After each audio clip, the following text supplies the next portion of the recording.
welcome to Growing Goodings. Today I have Matt here and he is going to do a chat with me. We are going to start Monday chats with Matt. Matt, how do you feel about that? A little nervous, but excited. Okay, great. So if you are new here, my name is Alex and this is Matt, and we have 7 kiddos and we live here in Arizona. Yeah. Snowed today. It snowed in parts of Arizona today. So today what we are going to talk about is our grocery budget. Matt had the fantastic idea to cut our grocery budget by $200 right now during inflation, which is pretty crazy. Yeah, it was definitely a necessary thing to do, and I think we're doing pretty well.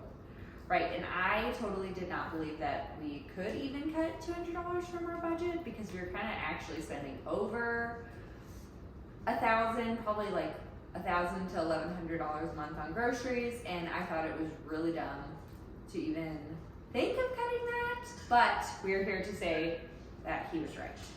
Yeah. We're doing it together, so. Yes. So a little background, if you don't know me, I am a stay-at-home mom. I used to be a school teacher and have been home for 7 years now. I homeschool our kiddos and we live on a 1-acre property. I have a tiny garden, tiny-ish garden, and some animals in the back like goats, pigs, chickens, and so we have a little mini homestead. And then there's Matt, and he has his own specialty background. Yeah, sorry, I'm getting pretty warm on the fire. Too bad. So I was in the hospitality and restaurant management for close to 15 years.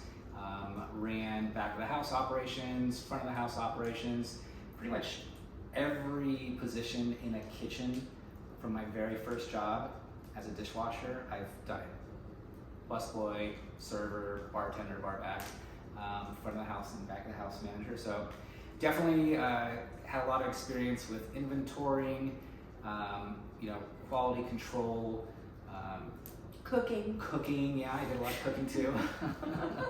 So that's where I'm bringing my experience of running kitchens at a high level into the house. Yeah, so I obviously married a chef, and I have not been the main cook of our home up until maybe the last couple years. I've really been digging into that, but when we came to doing our grocery budget and trying to trim it down, this really was something that we wanted to tackle together, because he has his special expertise in certain areas, and then I have like my own, like with the kids and stuff, I'm like, what's realistic? So we came up with 4 main tips on how we have made this work. And the first one is inventory. And so Matt's gonna take this on because he's like the food inventory pro. So inventory, I'm sure to a lot of people sounds really tedious and almost cringeworthy, like you just don't want to do it. But it's really quite simple. And for those, people that are really into the details, it can be actually quite fun. There's all sorts of lists that you can find online, but we kept ours pretty simple. We really broke it down to herbs and spices, dry foods / canned foods, protein, vegetables, fruit, and then household essentials like toilet paper and paper towels and stuff like that. So pretty simple stuff. We put it on an Excel spreadsheet. We spent a couple hours on a Saturday and went through pretty much everything in the house. You're gonna find that you have a lot of stuff that you're like, I'm not gonna buy that again. I don't need that again. Like, I'm pretty sure we had like multiple cayenne peppers. Yeah. Yeah, that would be my fault. Yeah, and that's a good reason why you inventory, because when you don't have these lists and you don't have, what do I have on hand, what do I need to order, a lot of times you can end up double buying, especially dried foods or shelf stable foods. Just put them in the back of the pantry and you can never see them. So that was good to go through everything, get a sense of what we had in the house, and we've been moving through the stuff, Yeah, and so we had Claire. Claire's almost 3 months now, and when we had Claire, Matt actually started really going through and making meals from like stuff in our freezer that like I had put in there months and months and months prior, that I just like had totally forgotten about. So Matt kind of like prepped us before we did our inventory by kind of like using up a lot of our stuff. And then we got to the inventory stage, which I had made this inventory a year ago in January 2022, and then kind of let it fall off when we were pregnant with Claire. So this was a good way where Matt was super motivating because he was like, yes, like let's do it. And we did it in a day during nap time, and it worked out really great. So like Matt said, not only are we doing a food inventory, but we are doing like paper goods, bathroom, essential type stuff. So like deodorant, shampoo, conditioner, laundry detergent, toilet paper, baby wipes, all the things that like we also include in our grocery budget. Dog food, cat food, kitty litter, like that's all coming out of our same budget, and we make it all listed on that inventory.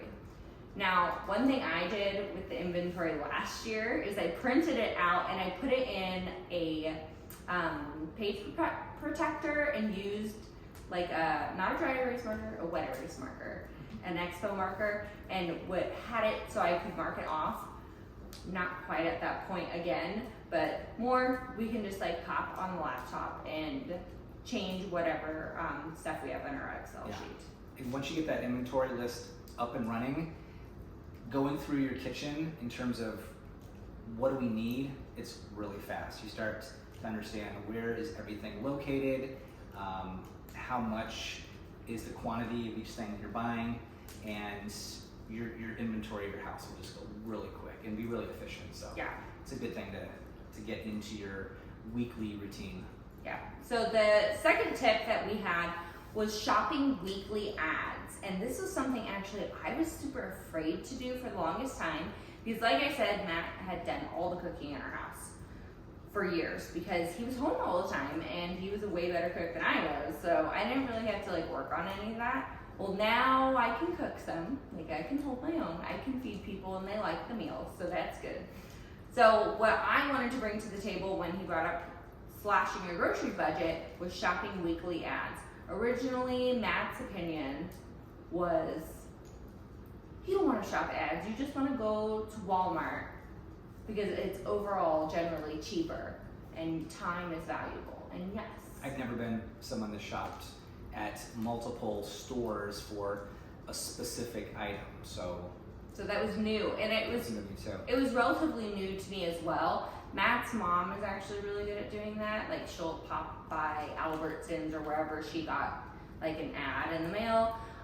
So we've set out to do that, and oh my gosh, I cannot believe how fruitful it is. Like we got like 20 pounds of meat just at Bash's and Safeway last week and spent $50. 20 pounds of meat. That's insane. Yeah. Like that's a lot of protein. Protein is so expensive. Using that in a week. No. We're definitely throwing that in the deep freezer and you know, going to use that for people coming over to the house or just future meals. Yes. And so one thing in the weekly ads was the first day that we looked at the weekly ads, we did it on like a Monday, not realizing that the next day would be Tuesday and I would go out and shop those weekly ads, not realizing that the ads switch on Wednesdays. Yeah. So were that like late to the party. We were very late to the party. There was no protein left. It was a big learning experience. So if you're new, I'm pretty sure it's the same everywhere, is that Wednesday or when the ads come out. So if you wake up early on a Wednesday, pull it up on your phone, you can just type in weekly ads in whatever local grocery store and it will pop up. And let me tell you, last week I went to the grocery store on a Wednesday morning, mid-morning, and all the older folk were at the store and had picked up all of the ground beef for $1.97. Senior citizens. Yes! Gotta watch out for them. You do! You absolutely do. So, I learned my lesson. you have to check the ads right away, and then you gotta get to the store right away, because those really good deals, they're gonna be gone. So if you can, get up early on a Wednesday and hop to the store, definitely do that. The third thing that we came up with that was new for us too was meal planning together. Yeah. So Matt is like king of the kitchen. He could look in the fridge and pull out 8 random things that I would never have thought were a meal, and he will make it a meal. And so Matt's really good at that. I have the more realistic approach of like, there are children that are eating these things, and not all the meals that Matt whips together are like kid friendly. So we have worked on that one together. Matt, what have you noticed to be like the easiest way to go about meal planning post grocery shopping? So the thing that you have never really gotten on board with, that you seem to be more on board with now, is the use of leftovers. Yes. You've always been like I don't want to serve a leftover type of person, and I'm like, well, we're either gonna cook for a single meal where we use every single ingredient that meal and it's done that night, or that rolls over into the next day. And usually we can get 2 meals out of the portions that we're cooking. So, we have a couple days of the week where my mom comes over and she tends to bring food. So that's Momo always, comes on Tuesday, so it's Momo's day, and she brings dinner. So that's always a good day. But yeah, that's been the biggest thing, is taking some of the pressure off, because we know that we're gonna cook enough food on Sunday that will feed the family on Monday night. Just like last night, we had, I do pizza every Sunday night, and we had enough that we had left over for all the kids to eat pizza today too. yeah, and that has been one thing, is like, I kind of was very hesitant about the idea of like not having enough leftovers to feed all of us the same meal of leftovers. Or Matt is like super chill about that, and he's like, it's okay. So like tonight, the kids ate pizza leftover that Matt had made. I ate leftover meatloaf, and Matt ate leftover ham. So those were all from different meals over the like Friday, Saturday, Sunday, like literally the last couple of days, and we were able to work through all of it. And so that's really cut down on our waste, but it's also cut down on just the meal planning in general. And so if you do know me, you know that I am running to ballet classes 1,000,000 hours a week.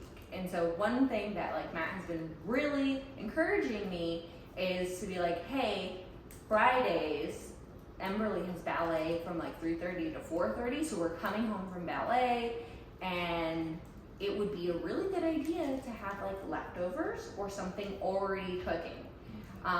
And so that has helped me be like, okay, well then that means Thursday I need to double up like how much food we're making, so that those leftovers go into Friday. So meal planning together has been a really great growing and learning experience, and it's just been really great for a budget. And I will add one more thing. Okay. So you have always bought a lot of snacky items for the kids, and I've never been like, I didn't grow up having snacks, and so our kids were having 9:30, 10 a.m. snack, having 2 p.m. snack.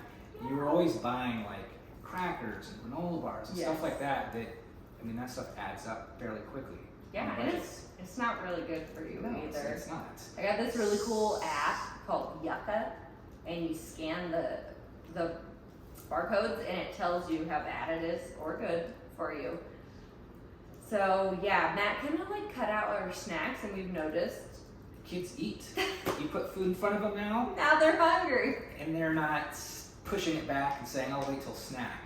Yes. They know snack's not coming anymore, so they eat. Now, if someone is really truly hungry, like if the boys wake up really hungry from nap or something, of course we're going to feed our kids. We are not starving them. Don't get the wrong idea, guys. But he is right. We have cut out the snacking, which has led to more kids eating more of our And meals. really, I mean, it comes down to the snacking was just a lot of processed food, high sugar food, stuff like Yeah. that. It's good to cut it out of our diets. Yeah, it was good anyway, so Get it's back to whole foods. it's a good thing. Yeah. All right, and then our last tip, this is one that I feel like tons of married couples either don't do at all and it bites them in the butt, or they do it and they do it well.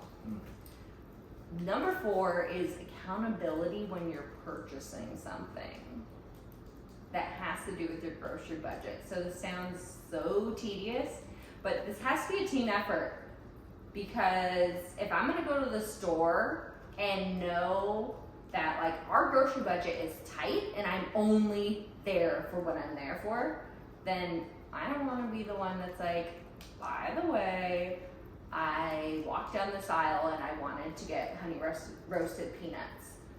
And those are like $4, and $4 we don't need because it's a snacky item, right? No. Or, Oh, like I went to where did I go? Quick Trip the other day. QT, and yes. got a couple energy drinks, And- you were like, "What's this charge for $9?"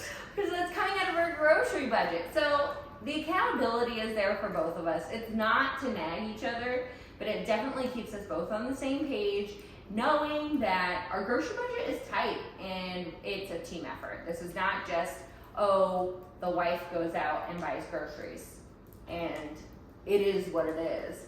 It's like we're both very aware of like, okay, if you're gonna go to Quick Trip and buy $9 of energy drinks, like that's $9 that could have been for produce or something else. So that is our tip number 4. So for a recap, you have 4 tips. Do your inventory, food and non-food. Shop your weekly ads and shop them right when they come out. Meal plan together, so both of you are on the same page. Utilize those leftovers, stop snacking. And for accountability on your purchases, we suggest also using like a good digital budgeting app. We use EveryDollar. So those are the tips that we have to cutting your grocery bill in half. It is looking like we're going to be right at our $800 a month grocery budget. Awesome. And that is including toilet paper, diapers, wipes, any of that stuff. So I think we're doing pretty great. Let us know what your favorite grocery budget tips are. Drop them here in the comments and let us know what you think. All right, bye guys.